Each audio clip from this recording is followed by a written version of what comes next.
perfectly. Nice! That's kind of crazy sauce on a bag of chips, I have to say. Let this thing buffer real quick. I wasn't expecting it to do this. One moment. Be right back.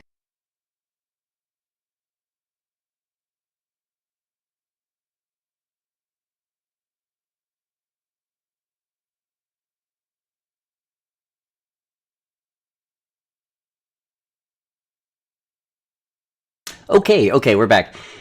In the past, so let's give me or I'll throw you guys a little bit of background of what I have like an engineering type of a mind, and I like playing with cars and whatnot, and I've played with cars since I was a kid. So, and even younger, well, no, still a kid, but like I was helping my dad at, we had a dairy, and I would help him like crack the injectors and work on the tractor and stuff like that when I was like 7, 8 years old, because I had really small hands and I can get into places that he couldn't. The great thing was I got to learn a bit. I mean, based on the knowledge that I had, a bit about that kind of drove me into learning how to understand cars a lot better. Unfortunately, it was way before the internet, so I couldn't just like go deep diving on a bunch of stuff and learn a bunch of things then.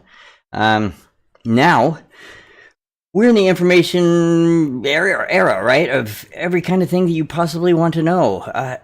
The sad thing I see with society, it seems like they don't want to know much, especially with their cars. And I work in the auto parts industry. In the past year, I probably helped fix, I would say, close to 100 people's cars free. Because they come in and they would have, we got codes and it says I got a bad this and a bad that and I'm missing and I'm doing this and that and the other thing, right? Now, here's why this happens, I feel. Most people own their car for like 3 to 5 years, trade it in and buy a new one. They don't know any difference about, they just do their basic maintenance, hopefully, and kind of take care of the car. Well, now you guys are seeing the prices of cars have gone retarded, literally retarded. It's beyond any kind of scope of the imagination on how a truck is $100,000 now. Shit like that, right?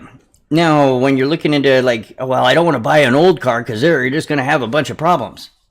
I will tell you right now, here's one main fix that you need to do. And I put all my vehicles, I play with a lot of old cars, and I put all my vehicles on a 5-year plan. And this 5-year plan, every 5 years, I have it in my phone of when I've done this on each car, because I have 9 currently. I go through and clean all my grounds. Now, not just the battery, you always want to make sure the battery has good connection, positive, everybody's always about the positive. Oh, I got to keep that clean.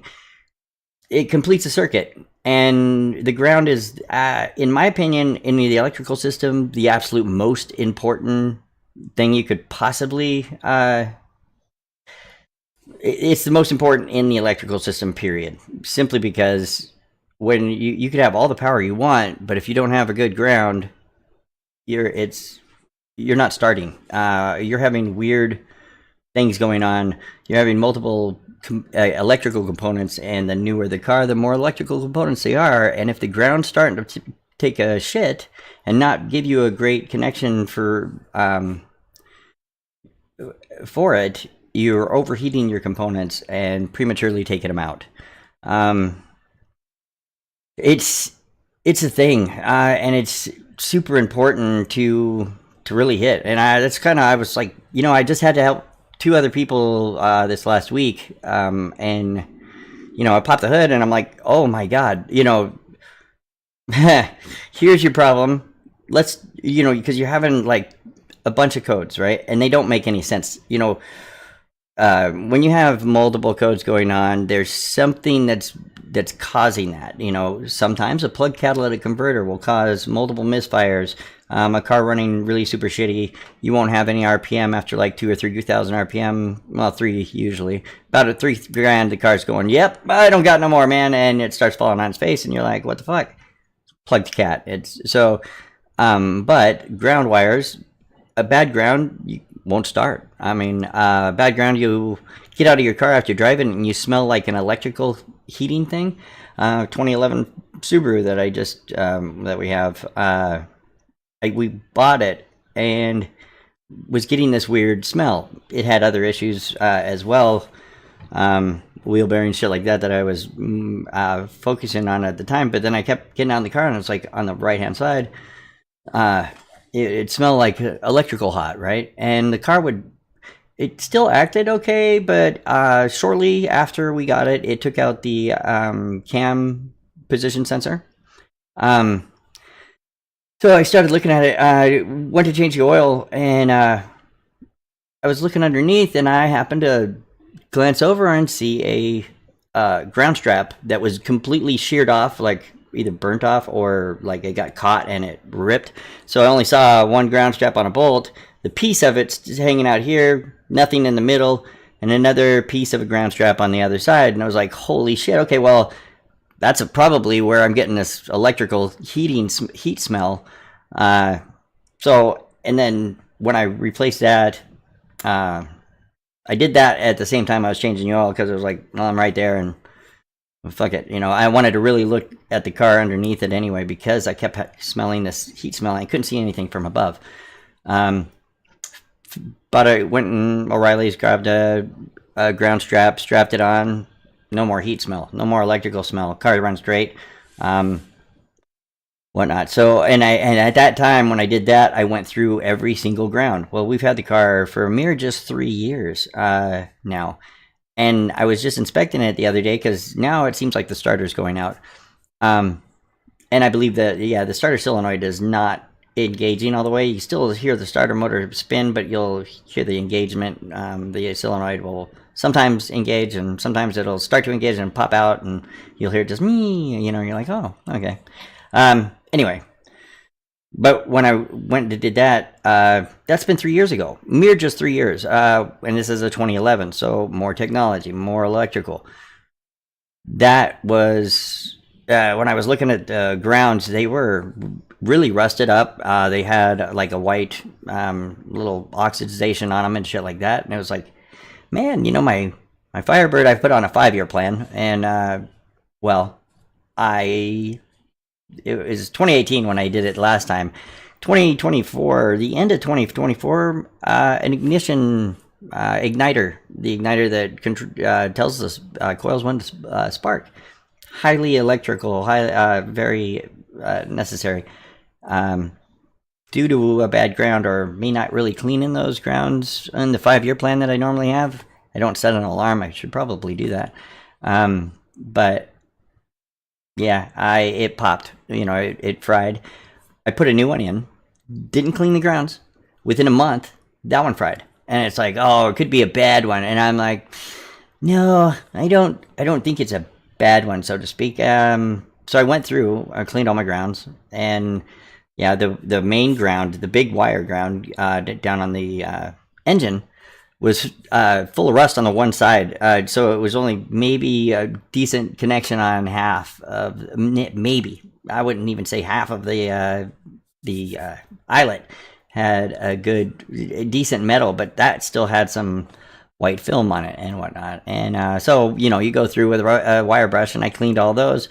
When I installed the lifetime warranty one, so I didn't have to pay $180 again, threw that on there. It's been perfect ever since. And that's been well over like 6-7 months until I just parked it for the winter and to change intake manifold, upper and lower gaskets.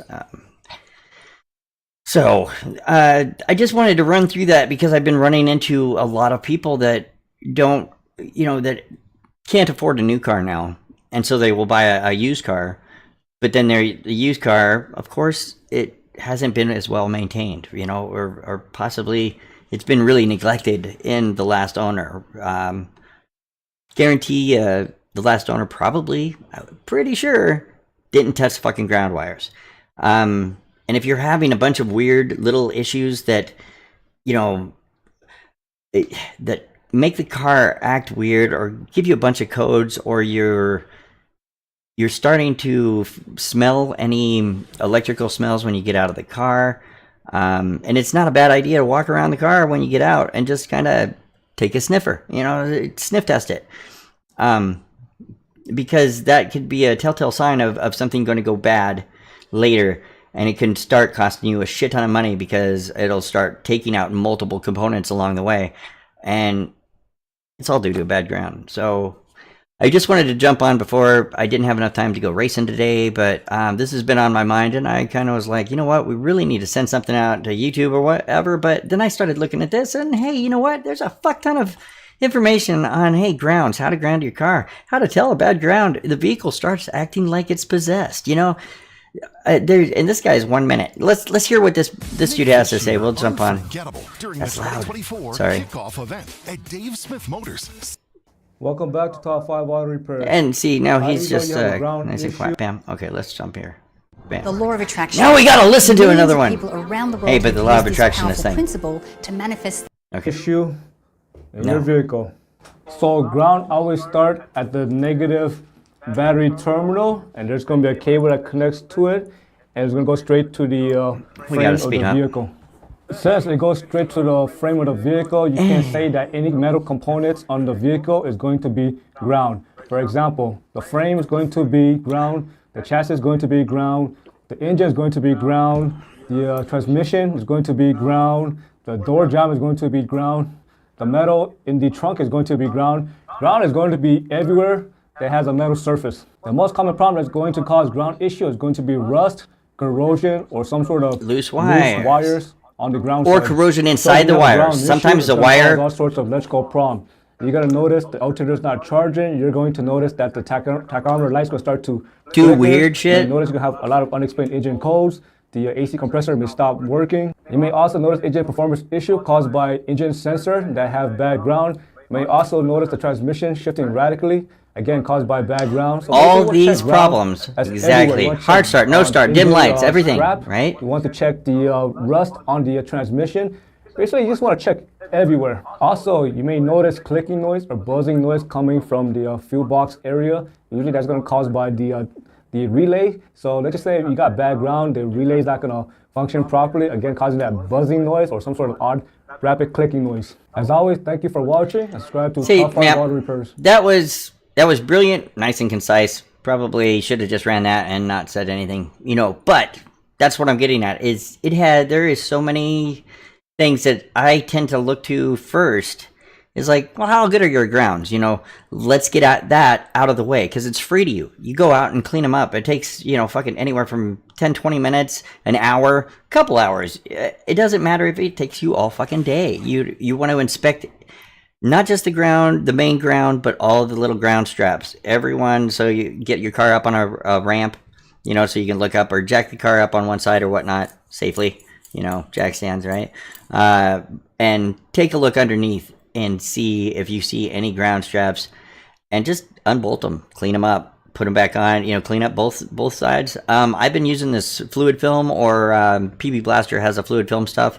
It's an anti-rust and it's just this fluid that it stays on there for quite a long time. I did it to my Firebird this last time that I did that, and they're looking great still 6 months later. I know it's only 6 months and it's on a 5-year plan, but maybe I can extend that out a little bit. And I still, it's 5 years is about perfect. It seems just to go through because suddenly your car starts costing you a bunch of money, and dies on you someplace, leaving you stranded, making you think that, God dang it, I just need a new car.